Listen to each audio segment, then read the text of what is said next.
Generally, wala pang talagang nakapirma. Mga pledges lang. So mukhang next week pa magkakaalamanan. Sa minority, siguro parang mga 5 or 6, mga ganon. Sa majority naman ay nag-ano lang sila, nagsasabi sila. Siguro mga ganon din yung number. Mga kabayan, sa wakas, binasag na ang katahimikan ni Active Church Party List sa Representative Franz Castro kaugnay sa mga inihain lang impeachment complaint laban dito kay Vice President Inday Sara Duterte.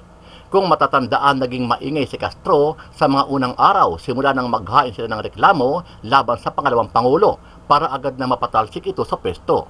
Ayon sa makabayang black lawmakers, malakas ang kanilang reklamo laban kay VP Sara kaya umaasa silang kakatigan ito ng Kamara. Pero sa kabila ng pagiging agresibo ng makabayan black, tila hindi sila masyadong nabigyan ng atensyon ng Kamara dahil daw sa di umano ay kakulangan sa oras at panahon. Kaya naman naisip na paraan ni Castro ay mangalap sila ng 106 na pirma sa kapwa nila mambabatas para agad na maiakyat ang reklamo nila sa Senado. Pero matapos ang isang linggo, ibinunyag ni Castro na walang pumirma sa kanyang petisyon maliban lang sa 10 pledges o mga nangako sa kanila na pipirma ang mga ito.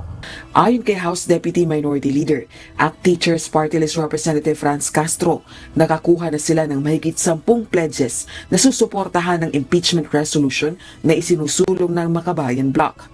Sa gitna rin ito ng usap-usapang may nagbabalak pang maghain ng ikatlong impeachment complaint.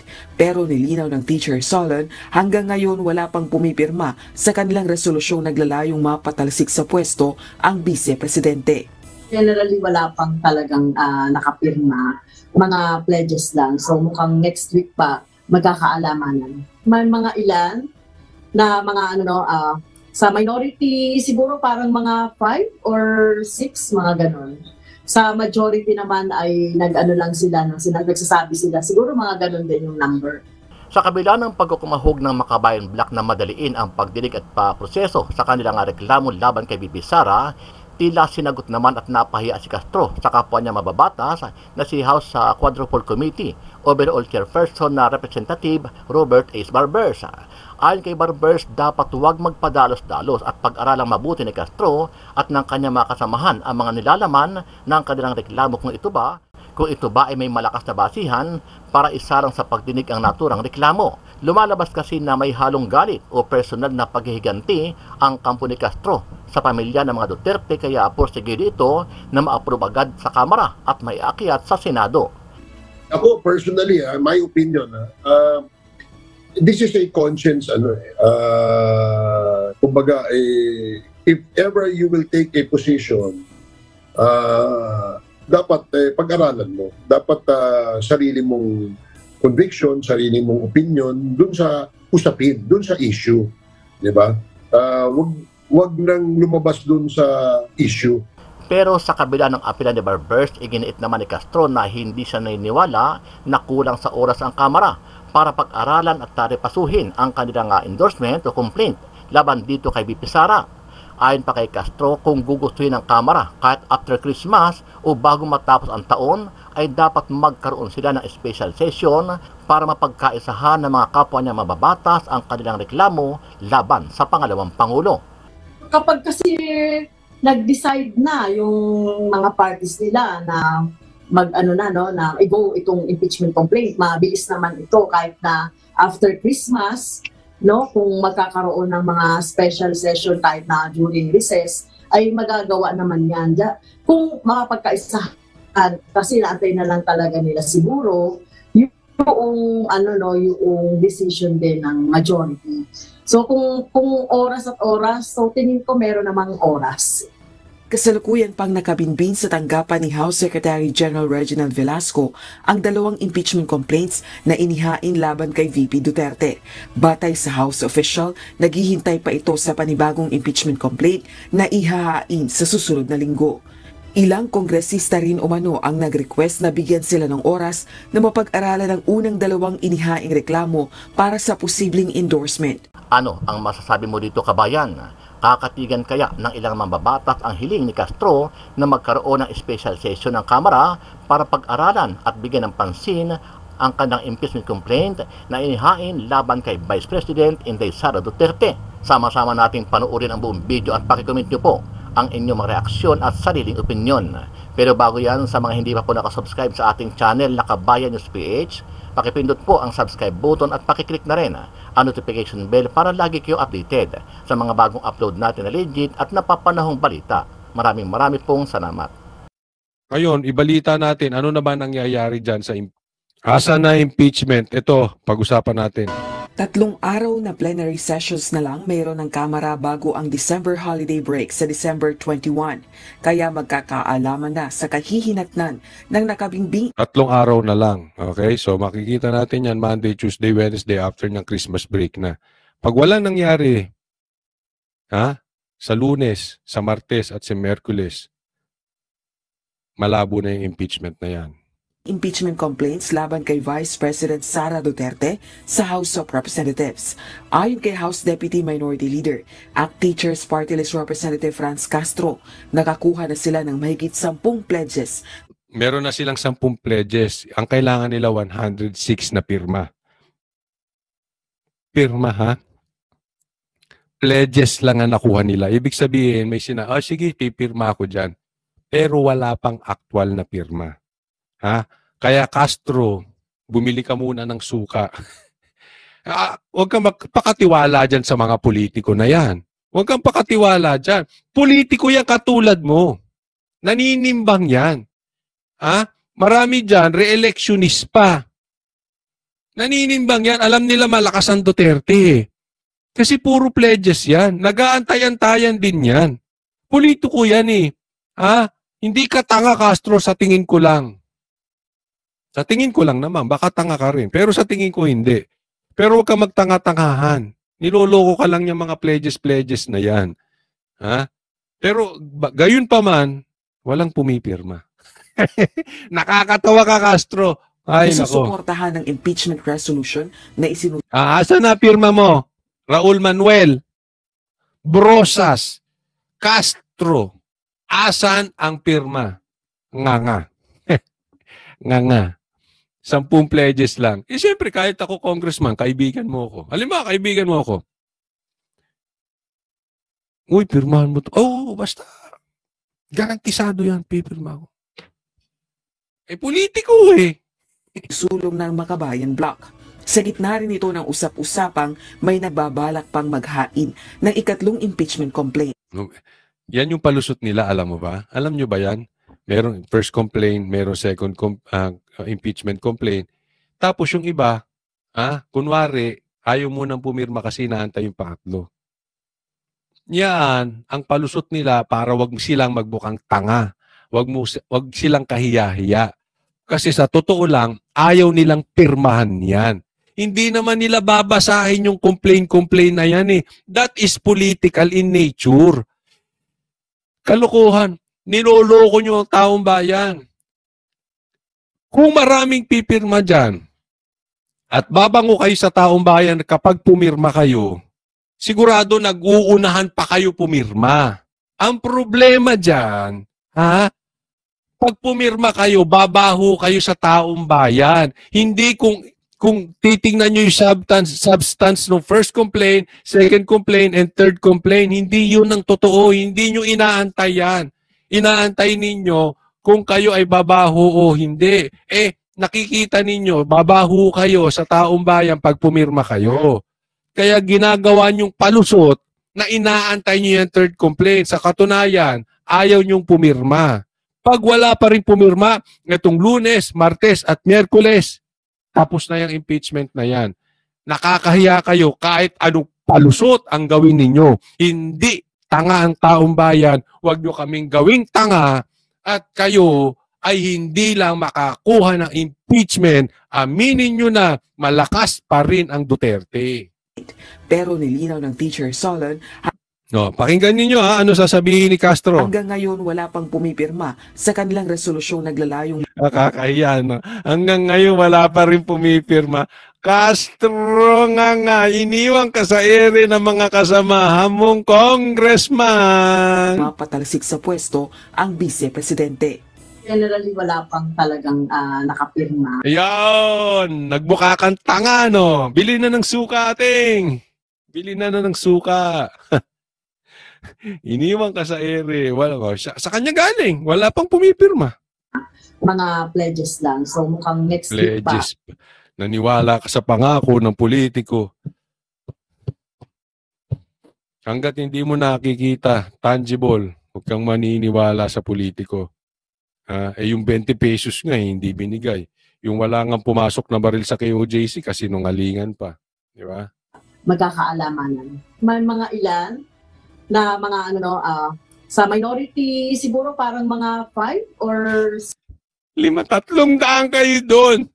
Sa minority, 5 lang daw ang gustong pumirma. 6, mga ganun. Ah, Sa majority naman ay nag-ano lang sila, nagsasabi sila. Siguro mga ganun din yung number. so, ganun din. 5 or 6 din sa majority, sa majority.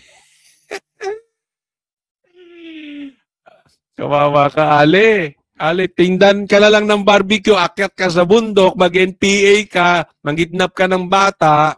Kasi ganyan naman ang... convicted ka, di ba? Convicted. Mangidnap ka ulit ng bata. Inisnab ka ng kapwa mo, congressman.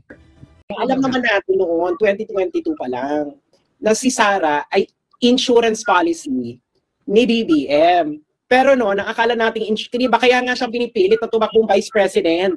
Dahil kung president si Marcos, pwede siyang ma-EDSA kaagad.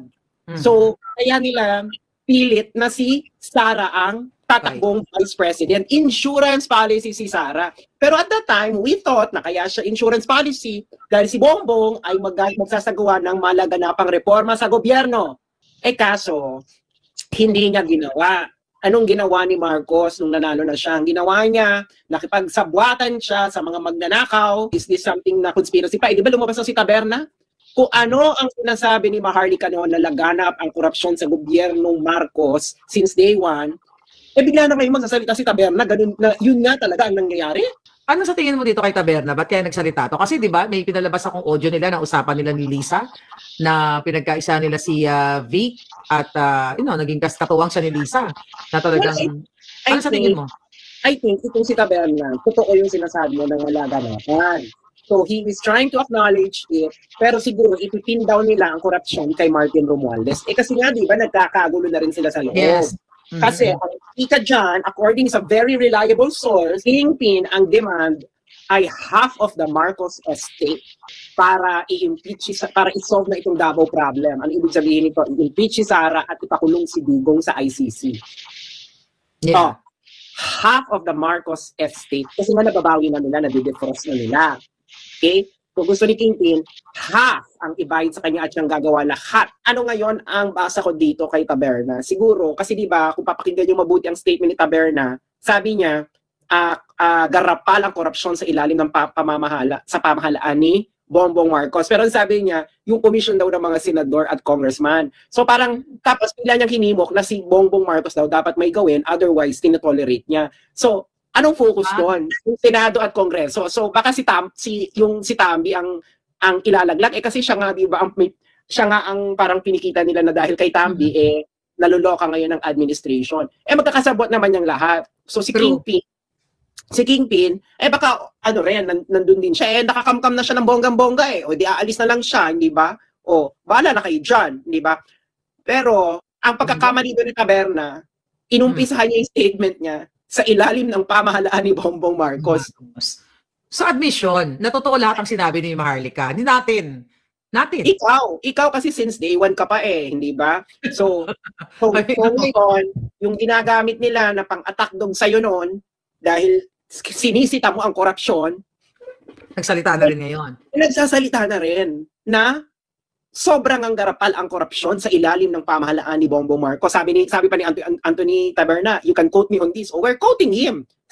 Ang problema kasi dyan, di ba, kasabot nga siya ni Lisa dahil nag-fabricate nga yan ng mga address ko para mag-file ng case, di ba? So ngayon, si BBM daw ay nagpadala ng message sa mga congressman, wag daw magpo-file ng impeachment laban kay Sara. Ewan ko kung totoo yan, pero yun ang pinost ni Taberna. Ang masasabi ko lang dyan is, again, insurance policy ni BBM si Sara. I think it's already out in the open na garapal ang korupsyon under sa pamahalaan ni BBM. So ngayon, bakit niya pinapapigil ang impeachment? Dahil kung mawala si Sara, Anong gagawin ng Dilaw? Hunting season na ito, Marcos hunting season na ito, Ma'am Shi, ng Dilaw. Di ba? Silang pinakamalaking funding para makagawa ng regime change ang mga Dilaw. Ayaw, kaya nga di ba, pinipilit ni Trillanes, hindi, impeach yan si Sara. Yun ang gusto ni Trillanes, pero si BBM at the same sinasabi, huwag i-impeach. Ibig sabihin, kayong mga Dilaw, mga kamping, nabudol ang mga leaders ninyo ni Bongbong. Nabudol kan lahat. At saka, isa yan sa sa in-expose ko, na yan talagang gagawin ni Bangag. Na kunwari, aawatin niya yung impeachment, katulad niyan by sending letters to these mga crooks dyan sa Senado at sa Congress, para magmukha siyang parang savior siya. Dahil sa kanya, parang may utang na loob pa kayo si Sara dahil hindi niya pinupush itong mga kongresista na to para mag-file ng impeachment. Isa yan sa in-expose ko dati. Pero it doesn't make any sense, Ma'am Shi. Yes, I know, right now. Kasi lalo na, dineclare nyo na si Sara national security threat. Ba't di mo papa-impeach? Kaya nga, hindi na nga uubra. Kaya nga, hindi na nga uubra yan. Yung kanyang pa-feeling, say na kunwari, wala silang personal na attack kay Sara. Yun yung palabas nila. Wala nang maniniwala. Yun kasi, pag ginanyan nila yan, I'm pretty sure, kaya nga 2025 is very exciting kasi magkakaroon ng shifting of alliances. Hindi mo yung pina-impeach. I'm pretty sure dyan sa mga yellow may magsispill. Katulad nung kay Corona, di ba? May nag-spill nung impeachment ni Corona. Ang sanabi ng mga yon, ng mga kinasabwat nila Pinoy, binride sila para i-convict si Corona. Hindi ba may naggaganyanan? Gaganyan niya next year, yung mapapa-impeach. I'm pretty sure, no? Nakipag-alyansa naman talaga kayo sa mga yan para patumbayin si Sara. Ngayon, Sara is BBM's insurance policy. Ang problema, Ma'am Shi, si BBM, hindi niya binasa yung fine print ni Sara. Nakalagay doon, the insurance policy is null and void if the holder commits fraud. Ayaw na ni Sara mag-insurance policy dahil ginagawa lang siyang insurance policy ng BBM administration para sa kanilang korupsyon. Well, recently, nagsalta kasi yung Sara na no reconciliation at all. Sabi niya nga, haharapin niya, di ba, wala naman siyang problema kung matanggal siya, uwi na lang siya ng Davao, magpakapagpahinga siya dahil nakakapagod din. 2016, nangangampanya siya. 2019, nangangampanya siya. 2022, nangangampanya siya. So parang, bahala na kayo. That is now the problem of BBM. Si Taberna nagmamaang-maangan pa yan At the moment na pinayagan niya si Liza na mag-decide kung sinong i-appoint para mag-smuggle, alam ni Marcos Jr. Doon nga sa book ni Attorney Vic, na sinasabi ni Attorney Vic doon, na gustong, hindi pa nag-o-oath, okay? Hindi pa nag-inaugurate si Bangag. Pinupush na ni Liza na iupo si Mel Robles, iupo si Michael Ma, at ayaw nga yan aprobahan ni Attorney Vic dahil hindi qualified at dahil sa mga previous involvement sa corruption, nakiusap si Martin Romualdez na pati kay Altenco na 1 year lang to at pinupush talaga ni Liza. So malabo yan, Taberna, na sinasabi mong nakananawagan ka kay BBM na gumawa siya ng action dahil sa talamak na corruption. That's yung Okada pa nga lang Yung Okada pa nga lang na first 100 days, hindi niya alam. Paano hindi niya alam? Kasabwat doon ng DOJ. Yes, at paano hindi alam ni Bangag? SARS, nandoon din siya sa Okada. Si Marcos Jr. Asa na ba yung video na yan? Ay, sabi ko nga, di ba si Inday nagsalita na yung video dun sa envelope. Sabi ko nga kanina, baka naman kailangan pa mag-hire ng rolling billboard. Baka yung mga video isalansan dun sa EDSA. Hindi rin naman natin alam kung anong topak ni Sara, kung paano nila ilalabas yung video na yan. Diba? Sinasabihan ko na sila, last year pa, huwag niyong gagawin yan kay Sara dahil pag napuno kay Sara, magtago na kayo. Last year ko pang sinasabi yan, Ma'am. True. Last year, napaalala, sinusulat ko, huwag niyong tigilan niyo yan dahil pag napuno yan si Sara, magtago na kayo. Ngayon na nagbili na siya, paano na? Kaya kayo natataranta na sila kung paano nila ampatin. Di ba? So, no way out na, tsaka no reconciliation. Kaya nga ngayon, hindi nila alam kung anytime, baka ilabas nga ni Sara yung mga video, yung Okada video, yung envelope video. Kaya kaabang-abang. So, kaya nga nagkaaway-away na sila ngayon dyan sa loob, maliban dyan sa punyetang assets na, sana maggurgura na lang sila, no? SAS? Magugurguran yan. Di ba sinabi nga ni Sara na hinayaan nyo na lang sana akong magtrabaho? Nag-gets nyo? Ayan na nga, okay na nga sa dyan aware si Sara, nagnanakaw kayo. Pero, ginawa nyo siyang punching bag. Ginawa nyo siyang pang-cover up ng pagnanakaw ninyo. Hindi nyo ba napapansin tuwing may expose laban dito sa bangag na to, si Sara ang biglang titirahin? Yes. Nung Love the Philippines video, nung nilabas ko yan, anong ginawa nila? Biglang, may Sara. Nung inilabas ko ang liquidation by certification, si Sara na naman. Nung inilabas ko ang Duran-Duran, recently lang ito, di ba? Nag-double up sila dyan sa impeachment sa Congress. Yan ang problema. Ginagawa niyong si Sarang punching bag. Hindi na nakatiis yung ate natin. Hindi nakatiis yung ate natin dahil bakit ba hindi nyo na lang siya kayaang magtrabaho? Hindi nga siya nagsasalita sa korupsyon na nangyayari sa gobyerno nung nandiyan pa siya, nung nasa kabinete pa siya. Dahil gusto lang magtrabaho nung ate natin. Hindi nyo siya hinayaang magtrabaho. Diba? Hinayaan na nga niya yung mga pagnanakaw ninyo dyan, na nahimik na siya, hindi nga yan nakikipag-usap sa atin eh. Yes, Wala hindi nakikipag-usap sa amin. No? Kaya nga kami na-imbierna, hindi man na-imbierna kami kay Sara dahil ang tahimik ayaw magsalita. Kami na na-imbierna. Di ba? Ikaw na nagsasabi, oy Sara, magsalita ka na dyan. Sara, kinukulit ko si Inday, di ba? Ayaw, hindi nagsasalita si Sara. Dahil gusto lang ni Sara, hayaan na lang siya ng trabaho.